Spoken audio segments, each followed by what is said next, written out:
नमस्कार, मैं शंभू कुमार सिंह और आप देख रहे हैं नेशनल दस्तक। हालात जिस तरह के हैं आज के समय में, मैं उसी को नेता मानता हूं, उसी को विपक्ष मानता हूं जो इस सरकार के खिलाफ बोलने की ताकत रखता हो। और उसके लिए दो चीज़ें आपको झेलनी पड़ेंगी, एक तो ट्रोल और दूसरा जेल। मेरे साथ काजल निषाद हैं और सोशल मीडिया पर आप सब जानते हैं, किसी परिचय की मोहताज नहीं है। जानेंगे समझेंगे कि क्यों और कैसे ये सब शुरू हुआ और क्यों उनको लगता है कि जो मोदी जी के समर्थक हैं वो भक्त हैं। काजल जी, आपको क्यों ऐसा लगता है कि जो मोदी जी के समर्थक है वो भक्त हैं? नमस्कार, मैं काजल निषाद। सभी का बहुत बहुत धन्यवाद इतना प्यार सहयोग देने के लिए। देखिए, मोदी जी के समर्थक है वो बहुत अलग अलग प्रकार के भक्त तो है ही भक्त, लेकिन अलग अलग प्रकार के। एक तो ऐसे भक्त है जो बिल्कुल मोदी जी मोदीमय बन गए हैं और कुछ बोल नहीं पा रहे हैं, दबे कुचले हैं, किसी का विरोध नहीं करते, कुछ नहीं, लेकिन बिल्कुल मोदी भक्ति में रंगे हुए हैं। कुछ ऐसे भक्त है जिनको मैं गोबर कहती हूँ, जिनके लिए मैं दुर्गा का रूप अपनाती हूँ। वो गोबर है, वो एक नंबर के गटर और कीड़े हैं। नहीं, लेकिन इतनी नाराजगी की वजह बताइए। चुने हुए प्रधानमंत्री हैं, दोबारा देश के हैं, नहीं, प्रधानमंत्री सबसे मजबूत प्रधानमंत्री हैं वो, और उनके समर्थकों को मतलब आप ऐसे क्यों, इतना तल्ख क्यों है? इसीलिए कि प्रधानमंत्री जी है तो हम जनता भी सवाल प्रधानमंत्री जी से ही पूछेंगे। अब वो विपक्ष में नहीं है, हाँ वो भूल जाते हैं, वो उनकी आदत है, उनकी याददाश्त शक्ति कमजोर है, तो कोई बात नहीं, हमने उनको बादाम भेजी है। वो बादाम कूट के भक्त है जितने खिलाए मोदी जी को, कि वो पहले क्या बोलते थे और अब उनको क्या करना चाहिए। वो प्रधानमंत्री पद की गरिमा को नहीं समझ रहे, उस पवित्र कुर्सी को नहीं समझ रहे जहां विराजमान है। तो हम बिल्कुल जनता है, हम सवाल तो पूछेंगे। हमारे सवाल पूछने से इनके कुछ गोबर भक्त ऐसे हैं जिनको बहुत ज्यादा मिर्ची लगती है, जिनको बुरा लगता है, तो वो महिलाओं का सम्मान न करते हुए उनको गंदी गंदी गालियां बोलेंगे। अरे भाई, आलोचना करो, हम भी जैसे सवाल पूछते हैं। जी, मैं इंटरव्यू को बहुत क्रिस्पी नहीं बनाना चाहता। मैं चाहता हूँ कुछ जो ये लोग जो हैं, जो सोशल एक्टिविस्ट मैं इनको कहता हूँ, पॉलिटिकल इनका एफिलिएशन भी होगा। मेरी कोशिश है कि आप तक वो बात जाए। काजल निषाद को सोशल मीडिया में दरअसल दो तरह की चीज़ें, एक तो सोशल कंसर्न बहुत कम हो गया है, लोग मस्खरे टाइप के हैं और सिर्फ वो किसी को गाली देना, किसी को गाली सुनना। और ये जो आईटी सेल के लोग हैं, जो बीजेपी के समर्थक हैं, वो सबसे ज़्यादा एब्यूजिव लैंग्वेज इस्तेमाल करते हैं। दरअसल जब मैं इंडिया टुडे में काम करता था तो एक मैंने सर्वे किया था कि जो संघियों की क्या पहचान, और वो उनके एब्यूजिव लैंग्वेज होते थे, जो गाली गलौज की भाषा होती थी वो उनकी भाषा होती है। काजल थोड़ा सा और सदे हुए, चूंकि एक महिला हैं तो उसमें तल्ख अंदाज में वो रिप्लाई करती हैं, लेकिन वो बहुत सारी बातें हैं जिसके बारे में हमें समझना चाहिए, जानना चाहिए। पॉलिटिकली कैसे सोचती हैं, क्या दिक्कत है। काजल जी, प्रधानमंत्री 6 साल हो गया, अभी 86 मिनट का उन्होंने भाषण दिया। कोई ऐसा काम होगा जो उनका काम जो आपको पसंद आया हो अब तक? जी बिल्कुल, यही तो हम भी कहना चाहते हैं। उनके जितने भक्त हैं एक बार काम गिनवा दीजिए। एक ऐसी अस्पताल जो मैंने बहुत पहले शुरू में हेल्दी सवाल पूछना शुरू किया था, इन्होंने गाली देना शुरू किया। इन्होंने जितनी ज्यादा गाली दी, मेरी हिम्मत उतनी बढ़ी। मैं इतनी आती भी नहीं, कभी लाइव होती भी नहीं, लेकिन जब मैंने देखा कि जो वादे किए वो वादे निभाए नहीं है। कहाँ है स्मार्ट सिटी, कहाँ है 2 करोड़ रोजगार, कहाँ ये सब जो इतने पढ़े लिखे लोग हैं वो पकौड़ा थोड़ी तलेंगे। अरे भाई ठीक है ना, आप इतने पढ़े लिखे नहीं, आप बन गए प्रधानमंत्री एक बार, ठीक है, 2 बार कोई काम आपको अच्छा नहीं लगता है उनका? अरे भाई, क्या ऐसा काम है? पहले तो बताइए काम क्या है, वो बताइए तो मैं बोलूं कि मुझे अच्छा लगा कि बुरा लगा। पहले एक काम गिनवा दीजिए। हाउडी मोदी है, अमेरिका में जिस तरह से उनका प्रशंसा होती है। अमेरिका में अब नहीं होती भैया, वो पहले शुरू में होती थी, अब कहीं नहीं होती। ये नमस्ते ट्रम्प करके नोटबंदी कहाँ फैली हो गई ना, नोटबंदी, जीएसटी बिल्कुल फेल हो गई। जीएसटी, सारे व्यापारी जितने बिल्कुल त्रस्त है, आत्महत्या करने मजबूर। चाइना को भगा दिया उन्होंने। कैसे चाइना को भगाया भैया? लद्दाख में सिर्फ अच्छे कपड़े लाद के चले जाने से चाइना भाग गया? चाइना का एक नाम तक नहीं लेते, चीनी तक का नाम नहीं लेते। चाय वाले थे लेकिन चीनी का नाम नहीं लेते। आप खुद ही बोलिए, एक ऐसा काम जिसे जनता खुश हो। अच्छा, कोई बुरा काम जो आपको सबसे ज्यादा लगता है कि एक सेकुलर फैब्रिक हो या देश को नुकसान हुआ हो पिछले 6 साल के रीजन में? बहुत सारा ऐसा साहित्य है देश का, बहुत सुंदर सुंदर साहित्य है जिसको आप सुंदरता से पढ़े तो अच्छा लगता है। मोदी जी कुछ भी उटपटांग सवाल के जवाब, कुछ भी उटपटांग बातें कर देते हैं। गुरु गोविंद जी ने कभी रामायण लिखी है? आपको याद है? हमें तो नहीं याद है। ऐसी बातें प्रधानमंत्री जी के मुंह से शोभा नहीं देता। वो आम आदमी नहीं रहे, वो अब विपक्ष में नहीं रहे, उलुल जुलुल बयान देंगे। इतना बड़ा आदमी कुछ भी उलुल जुलुल बयान दे, वो पचता नहीं है भैया किसी को।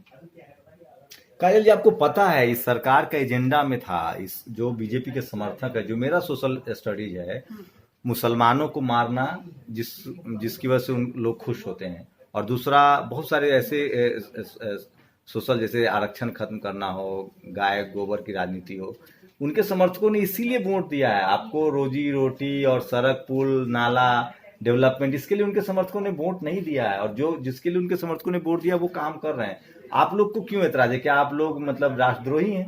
नहीं नहीं, बिल्कुल नहीं, राष्ट्रद्रोही नहीं है, लेकिन ये देश की खूबसूरती है कि सर्वधर्म एक समान। ये सर्वधर्म एक समान जो है, सारे लोगों की खून यहाँ इस मिट्टी में शामिल है। किसी के बाप का ये हिंदुस्तान नहीं है। वो कविता आपने भी सुनी होगी, हमने भी सुनी है, तो ये बिल्कुल सत्य बात है। सारे लोगों को मिला के चलना होगा, सारे लोगों को एकजुट करके चलना होगा। एक वर्ग को आप लेकर चलेंगे और एक वर्ग को अलग हटा देंगे, और बाद में जब राजनीति की बात आएगी तो आप उनकी टोपी भी पहन लेंगे, चद्दर भी चढ़ा देंगे जहीं दरगाह में जाके। तो ये जो है ना, ये सब पूरी जनता समझ गई है भैया। आप लोग पॉलिटिकल एफिलिएशन में क्यों नहीं आते? किसी राजनीतिक पार्टी या राजनीतिक दल, ऐसे तो आप कैसे लड़ेंगे? तो आप लोग को जेल में डाल देंगे, या इस तरह से आप पर हमले होंगे, कई हत्याएं हुई है। देखिए, इस तरह से पहले के क्रांतिकारी अगर डर जाते तो देश कभी आजाद नहीं होता। हमें जेल में डाल दे चलेगा, हमें लाठी चार्ज कर दो चलेगा, लेकिन वो आवाज है अंदर से, जमीर है, वो तो बोलेगा भैया। आवाज तो आएगी, सवाल तो हम पूछेंगे। किसी विदेशी ताकत से तो आप लोग नहीं मिली हुई हैं? नहीं नहीं नहीं, ऐसी कोई बात नहीं। हम ये यहाँ जो नमस्ते ट्रोल ट्रम्प, आर्मी के यहाँ जितने नमस्ते हैं। ट्रम्प का कोई कार्यक्रम नहीं करने वाले हैं। भक्तों सर की कसम, हम झूठ नहीं बोलते। अच्छा, ये जो आप बोलती हैं, मुझे तो ज़्यादा जानकारी नहीं है, मेरी रिसर्च का मुझे आज ही पता चला कि हमारी मुलाकात हो सकती है इनसे। ये जो स्पॉन्टेनियस जो आपके पॉलिटिकल समझ है, ये सामाजिक समझ है, राजनीतिक समझ है, मतलब क्या है? ये सबके अंदर है, हिम्मत भी सबके अंदर है, लेकिन खुल के बाहर नहीं आ रही। कुछ लोग होते हैं जो घर में ही परिवार से दबे कुचले हो जाते हैं, जिनको परिवार वाले खुद बोलते हैं तुमको क्या करना है, तुमको क्यों लड़ना है, अरे तुम क्या ऐसे करने जाओगी, लोग गाली देंगे, अरे गंदा गंदा लिखेंगे, तुम्हारी फोटो इधर उधर छापेंगे, तो कुछ लोग डर जाते हैं। अब मैं नहीं डरती हूँ, ये मेरे अंदर पहले से है, तो मैं क्या करूं। मैं पहले ही छोटी थी, तब तिरंगा झंडा कहीं गिरा होता तो मैं फटाक से उठा लेती थी, सबसे पहले ऊपर अपनी छत पे लगाने जाती थी और बोलती थी मेरा भारत महान। तो जब मुझे दिखने लगा रहे मेरे भारत में इतनी सारी गंदगी हो रही है, तो हेल्दी सवाल पूछना शुरू किया। हेल्दी सवाल पूछा, उस पर भी कुछ लोगों ने गाली गलौज दी, तो बर्दाश्त नहीं हुआ भैया। तो आप तो अपने हिस्से की ईमानदारी रखती है, आपके शब्दों का जो चयन है वो थोड़ा नहीं लगता कि वो उन्हीं की भाषा में है? मतलब हाँ हाँ, नहीं नहीं, हाँ बिल्कुल बिल्कुल, क्योंकि मैं बिल्कुल वैसी नहीं हूँ कि एक गाल पर थप्पड़ मारी तो बिल्कुल दूसरा गाल धर दो। मैं वैसी बिल्कुल नहीं हूँ। मैं पहले उंगली उठाऊंगी नहीं, लेकिन किसी ने उंगली उठाई तो मैं उंगली को बिल्कुल तोड़ मरोड़ के उखाड़ दूंगी। मैं वैसी हूँ। अभी अभी तुरंत एक भक्त को मार के आई हूँ भैया। नहीं, फिजिकल असॉल्ट तो पनिशेबल ऑफेंस है। आप भी संविधान नहीं मानती हैं?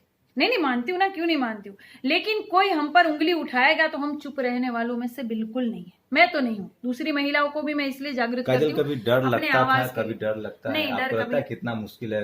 करीब 25 से ज्यादा 30 एक्टिविस्ट जेल में है, एनआरसी के प्रोटेस्टर जेल में है, भीमा कोरेगांव को लेकर लोग जेल में है। डर तो है एक लोगों में। नहीं नहीं, बिल्कुल वो होगा लोगों में डर, लेकिन मुझे ये लगता है कि जब इतिहास में जब समय चला जाएगा और जब ये समय जो है जब भूतकाल हो जाएगा और लोग सवाल पूछेंगे कि देश बर्बाद हो रहा था तो तुमने क्या किया, तब मैं गर्व के साथ कह सकती हूँ कि मैंने आवाज उठाई थी बिना डर। सोशल मीडिया को लेकर क्या राय है आपकी? क्या इस जो अखबार और टेलीविजन है वो सरकार के साथ है? क्या आप लोग काउंटर कर पाएंगे ट्विटर, फेसबुक और यूट्यूब से? हाँ, सब कुछ अब सरकार के साथ है। सरकार ने साम दाम दंड भेद, साम दाम दंड भेद क्या होता है चाणक्य नीति का मैं आपको बता दूं। साम यानी पहले सम बनाया सरकार ने। पहले जितने लोग हैं खुद के तरह बनाना शुरू किया, जैसे नेहरू जी की लाइनें ली, बड़े और महानुभाव लोगों की लाइन लेके नीचे अंधभक्तों ने लिख दिया मोदी जी। पहले सम बनाया, फिर दाम यानी पैसे से खरीदा सब कुछ। मीडिया भी खरीद लिया उन्होंने, प्रिंट मीडिया भी खरीद लिया उन्होंने, जितने लोग थे उनको भी खरीद लिया, विधायक भी खरीद रहे हैं। अगर खुद के बल पे नहीं जीत पाए तो दूसरों के विधायक लेकर आप सरकार बना लो। और दंड भी उन्होंने दिया, जो सच्चाई हमारी तरफ बोलेगा उनको जेल भरो, आंदोलन कर देंगे ये। और फिर बाद में भेद, यानी कुछ लोगों के ऐसे भेद थे जो भेद के जरिए इन लोगों ने अपने वश में करना राम मंदिर पर शुरू आपकी किया। क्या राय है? राम मंदिर जो राम मंदिर देखिए बनाइए, कोई मना नहीं कर रहा, मंदिर के खिलाफ कोई नहीं है, पूरा देश एक साथ है, मुसलमान भाई भी बेचारे खुद एक साथ हैं। लेकिन ये समय नहीं था, ये समय था नहीं कि आप जाके वहां पूजन पाठ करें और राम मंदिर का मतलब मुसलमान बाबरी मस्जिद नहीं, थी, ये वहाँ मुसलमानों नहीं, की जमीन थी और वो सुप्रीम कोर्ट का फैसला आप जस्टिफाई कर रहे हैं कि ठीक था? हाँ, तो उन लोगों वहाँ बाबरी मस्जिद की जगह एक अस्पताल बन रही है, बाबरी अस्पताल। नहीं, तो जो देखिए वो जो यहाँ भी जमीन था। अस्पताल बनाना जरूरी था, ये समय ऐसा था। अच्छा, रंजन जो गोगोई थे, जो चीफ मिनिस्टर थे, जो उन्होंने फैसले दिए, चाहे वो राफेल पर हो या बाबरी मस्जिद पर हो या अच्छा फिर ठीक है, तो ये CBI जो है पर हो, आप सहमत थे? हाँ, नहीं तो ये जो फैसले थे, ये कोर्ट ने फैसले दिए, फिर इनका बीजेपी फायदा क्यों उठा रही है? ये फैसले तो कोर्ट ने ही दिए, ये होना ही था। तो ये कोर्ट ने फैसले दिए, संविधान के तहत हुआ, ठीक है, अच्छी बात है। तो बीजेपी क्यों फायदा उठा रही है? क्यों बीजेपी ये आपको कहती है कि लगता है राम कि हमारा संविधान है? के तहत फैसले हो रहे, या कोर्ट भी दबाव में है हाँ? अभी है दबाव। कंटेम्प्ट ऑफ कोर्ट हो जाएगा, जेल चली जाएंगे। हाँ चलेगा, बिल्कुल सब दबाव में है, सारे लोग दबाव में है। नहीं तो वो कितने भी जो बेचारे थे, जितने जज थे, बाहर आकर वो एक उन्होंने इंटरव्यू भी किया था, आपने देखा होगा, प्रेस कॉन्फ्रेंस। हाँ प्रेस कॉन्फ्रेंस की थी। ये नहीं करते, दबाव में नहीं होते। इस वक्त में काजल निषाद जैसे लोग, मैं फिर कह रहा हूँ, हेल्दी डेमोक्रेसी के लिए सवाल पूछने वाले लोग की सम्मान होना चाहिए और सवाल पूछा जाना चाहिए। कल हो सकता है काजल भी सत्ता में हो, इनसे भी सवाल पूछिए। सवाल के लिए जगह हो। डॉक्टर अम्बेडकर ने कहा है कि मैं किसी देश की डेमोक्रेसी को इस बात से नापता हूँ कि उस देश में महिलाओं की कितनी तरक्की है और सवाल पूछने की कितनी सलाहियत है और भक्तों की संख्या कितनी कम है। फिलहाल पार्टी विशेष के भक्तों की संख्या बहुत बढ़ गई है और वो डेमोक्रेसी के लिए बहुत खतरनाक है।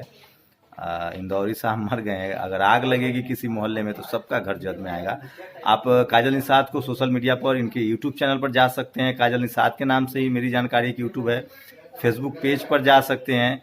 बहुत तेज तरार हैं, तमाम मुद्दों पर लगातार बात कर रही हैं। अगर आपको देश के राजनीतिक हालात, सामाजिक हालात, आर्थिक हालात, इन सब पर दूसरा ओपिनियन देखना है, जो टीवी अखबार आपको नहीं दिखा रहा है, जो छुपाया जा रहा है, जिसे मैं बार बार कहता हूं कि जो अखबार और टीवी आपको दिखा रहा है वो दरअसल खबर नहीं, प्रचार है, तो काजल निषाद के पेज पर जाइए, यूट्यूब पर जाइए, वो सारी चीज़ें आपको मिलेंगी थोड़ा तल्ख अंदाज में।